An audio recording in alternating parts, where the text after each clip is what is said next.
بسم اللہ الرحمن الرحیم۔ السلام علیکم ناظرین کرام، تاریخ اسلام میں اللہ تعالیٰ نے اپنے برگزیدہ بندوں یعنی انبیاء، صحابہ کرام اور اولیاء صالحین کے ہاتھوں بے شمار معجزات اور کرامات ظاہر فرمائیں تاکہ بندوں کے دل میں ایمان، یقین اور توکل مضبوط ہو جائے۔ حضرت موسیٰ علیہ السلام نے جب اپنی قوم کے لیے پانی کی دعا کی تو رب کائنات نے حکم دیا کہ اپنی لاٹھی پتھر پر مارو۔ چنانچہ اس پتھر سے 12 چشمے پھوٹ پڑے اور ہر قبیلے کے لیے الگ چشمہ مقرر ہو گیا۔ یہ سب اللہ کی خالص قدرت کا ظہور تھا، نہ کہ صرف ایک انسان کی طاقت۔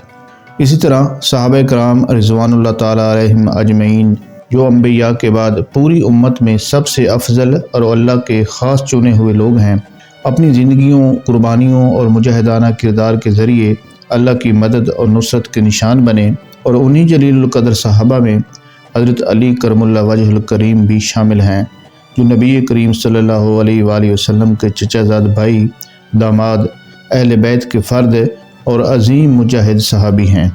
اہل بیت اطہار اور صحابہ کی سیرت میں ایسی بے شمار ایمان افروز کرامات اور واقعات منقول ہیں جنہیں اہل محبت نسل در نسل بیان کرتے آئے ہیں، اور انہی روشن مثالوں میں سے ایک وہ واقعہ ہے جو حضرت علی کرم اللہ وجہ کے دور میں شدید پیاس، پانی کی کمی اور ایک عظیم پتھر کے ٹوٹنے کے ساتھ رحمت کے دروازے کھلنے کی صورت میں بیان کیا جاتا ہے۔ تو اس ایمان افروز قصے کی حقیقت اور اس کے اندر چھپے سبق کو جاننے کے لیے اس ویڈیو میں آخر تک ہمارے ساتھ رہیں۔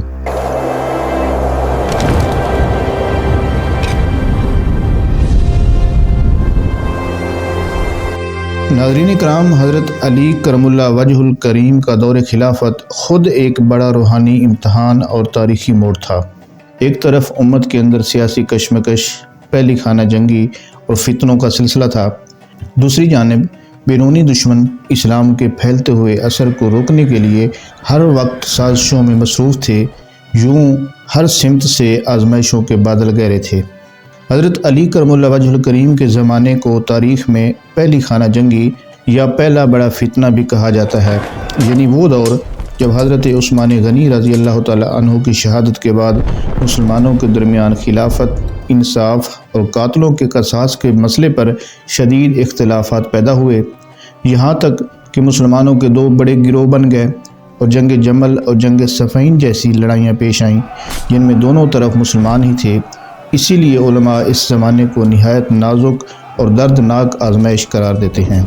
ناظرین کرام، انہی پرآشوب حالات میں جب خلافت کی ذمہ داری حضرت علی کرم اللہ وجہ الکریم کے کندھوں پر آئی تو آپ محض ایک حکمران کے طور پر نہیں بلکہ عدل، زہد، شجاعت اور تقوی کے جیتے جاگتے نمونے کی حیثیت سے سامنے آئے۔ آپ کے فیصلوں میں قرآن و سنت کی روشنی، بیت المال کے بارے میں غیر معمولی احتیاط، کمزوروں کی مدد اور حق کی خاطر ہر دباؤ کے سامنے ڈٹ جانا واضح طور پر نظر آتا ہے۔ لیکن اس کے باوجود فتنوں اور سازشوں کا سلسلہ رکنے کی بجائے مزید شدت اختیار کرتا چلا جاتا ہے۔ انہی دنوں میں ایک سفر کے دوران مسلمانوں کا ایک لشکر، جس میں صحابہ کرام، اہل بیت کے محبین، عورتیں، بچے اور جانور سب شامل تھے، ایسے علاقے میں پہنچتا ہے جہاں کچھ وقت گزارنے کے بعد پانی کی شدید کمی محسوس ہونے لگی۔ ساتھ لایا گیا پانی تقریباً ختم ہو چکا تھا، مشکیزیں ہلکے ہو گئے تھے، سورج سروں پر تپ رہا تھا، گرمی کی شدت بدن کو جھلسا رہی تھی اور ریت کی لپیٹیں ہوا کے ساتھ اٹھ کر چہرے سے ٹکرا رہی تھیں۔ پیاس سے ہونٹ خشک ہونے لگے، بچوں کے چہروں پر کمزوری کے آثار ظاہر ہونے لگے اور جانور بھی نڈھال ہو کر سست پڑ گئے۔ مگر اس سب کے باوجود ان اہل ایمان کے دل اللہ کی یاد سے غافل نہیں ہوئے تھے۔ زبانوں پر دعا اور دلوں میں یقین موجود تھا۔ قافلے کے ذمہ دار صحابہ کرام آپس میں مشورہ کرتے رہے۔ چند افراد اطراف میں پانی کی تلاش میں نکلے۔ کوئی بلند جگہ پر چڑھ کر ارد گرد کے مناظر دیکھنے لگا کہ شاید کہیں سبزہ، کھجور کے درخت یا کسی بستی کا نشان دکھائی دے، کیونکہ عرب کے سفر میں عموماً پانی کے چشمے اور کنویں انہی علامتوں کے ساتھ ہوا کرتے تھے۔ کچھ دیر کی جستجو کے بعد یہ اطلاع ملی کہ قریب ہی ایک پانی کا چشمہ موجود ہے جہاں قدرتی طور پر پانی بہتا ہے۔ یہ خبر سنتے ہی دلوں میں امید تازہ ہو گئی۔ چنانچہ چند لوگ تیزی سے اس جانب روانہ ہوئے اور پیچھے موجود افراد مشکیزیں، برتن اور ڈول لے کر تیار ہو گئے کہ جیسے ہی راستہ صاف ہوتا ہے وہ فوراً پانی بھر کر قافلے کو سیراب کریں گے۔ چنانچہ جب وہ لوگ ندی کے قریب پہنچے تو منظر مختلف تھا۔ ندی واقعی موجود تھی، پانی بھی بہہ رہا تھا، مگر اس تک پہنچنے کا راستہ ایک بہت بڑی چٹان نے بند کر رکھا تھا، اور یوں لگتا تھا جیسے بھاری پتھر سرک کر عین اس مقام پر جم گیا ہو جہاں سے لوگ نیچے اتر کر پانی تک پہنچ سکتے تھے۔ پانی سامنے دکھائی دے رہا تھا، اس کی ٹھنڈک کا گمان تک دلوں کو سکون دیتا تھا، لیکن ہاتھ وہاں تک پہنچ نہیں پا رہے تھے۔ گویا رحمت موجود تھی، درمیان میں ایک دیوار آ کھڑی ہوئی تھی۔ چند مضبوط اور طاقتور جوانوں نے مل کر چٹان کو سرکانے کی کوشش کی۔ کسی نے اوزار ڈھونڈے، کوئی رسیاں لایا، چند افراد نے مل کر زور لگایا کہ شاید پتھر ہل جائے، لیکن چٹان اپنی جگہ پر جم کر کھڑی رہی۔ کچھ دیر کے بعد لوگوں کی سانسیں تیز ہو گئیں، جسم پسینے سے تر ہو گئے، مگر تمام تر کوششوں کا چٹان پر کوئی اثر نہیں ہوا۔ وہ جوان جو چٹان کو سرکانے کے لیے گئے تھے وہ واپس لوٹے اور قافلے والوں کو بتایا کہ پانی تو موجود ہے، مگر اس تک جانے کا راستہ بند ہے، ہماری کوشش سے کچھ نہیں ہو سکا۔ یہ سن کر سب نے محسوس کیا کہ اب اس معاملے کو اس ذات کی طرف لے جانا چاہیے جس پر اللہ کے نبی صلی اللہ علیہ وآلہ وسلم نے بھی کامل اعتماد فرمایا ہے۔ چنانچہ سب نے اتفاق کیا کہ حضرت علی کرم اللہ وجہ الکریم کی خدمت میں جا کر عرض کیا جائے۔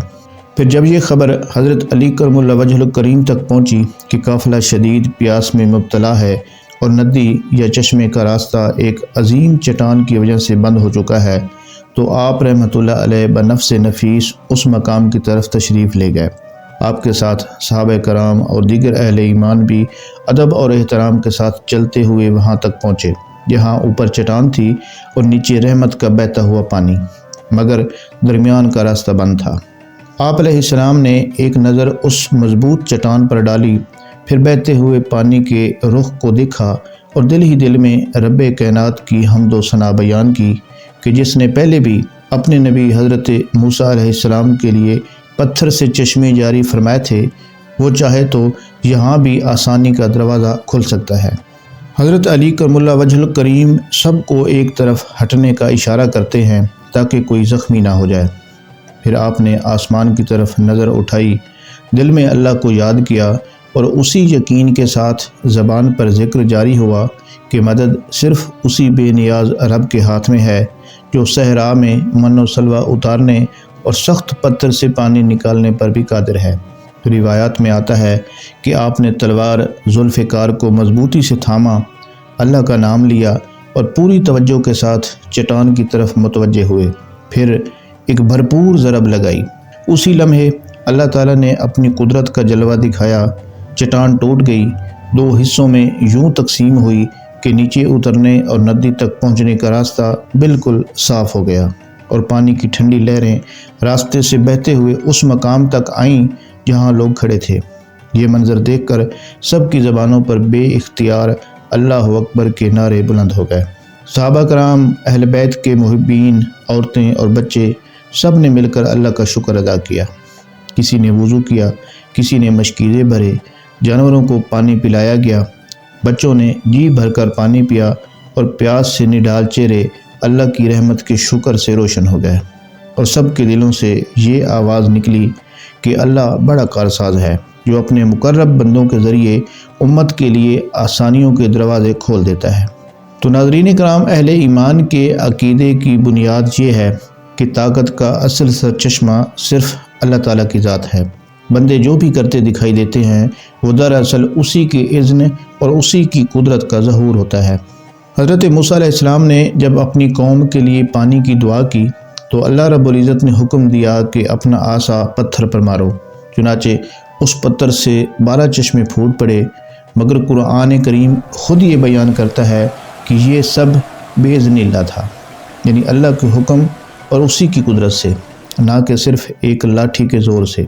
اسی طرح حضرت عیسیٰ علیہ السلام کے ہاتھوں پر مردوں کا زندہ ہونا، اندھوں کا بینا ہونا اور لا علاج مریضوں کا شفا پانا بھی سب باذن ربہم تھا، اور نبی کریم صلی اللہ علیہ وآلہ وسلم کے بے شمار معجزات بھی اسی رب واحد کی قدرت کے دلائل ہیں۔ ناظرین کرام، اولیاء اللہ کی کرامات بھی اسی اصول کے تحت سمجھی جاتی ہیں کہ یہ سب کچھ اللہ ہی کی عطا اور اس کے اذن سے ہے، بندوں کی اپنی کوئی خدائی طاقت نہیں۔ اسی لیے انبیاء و اولیاء کے معجزات اور کرامات کو ماننا شرک نہیں بلکہ اللہ کی قدرت پر ایمان کو اور زیادہ مضبوط کرتا ہے۔ حضرت علی کرم اللہ وجہ الکریم کے ہاتھ سے چٹان کا ٹوٹ جانا ہو یا کسی ولی اللہ کے ذریعے مشکل کا آسان ہو جانا ہو، ہر واقعہ ہمیں یہی سبق دیتا ہے کہ اصل سہارا، اصل مدد اور اصل کارساز صرف اللہ تعالیٰ کی ذات ہے۔ اگر اس قصے کو سن کر ہمارے اندر صبر، توکل، دعا اور اللہ پر اعتماد بڑھ جائے تو سمجھ لو کہ یہ واقعہ اپنا مقصد پورا کر گیا۔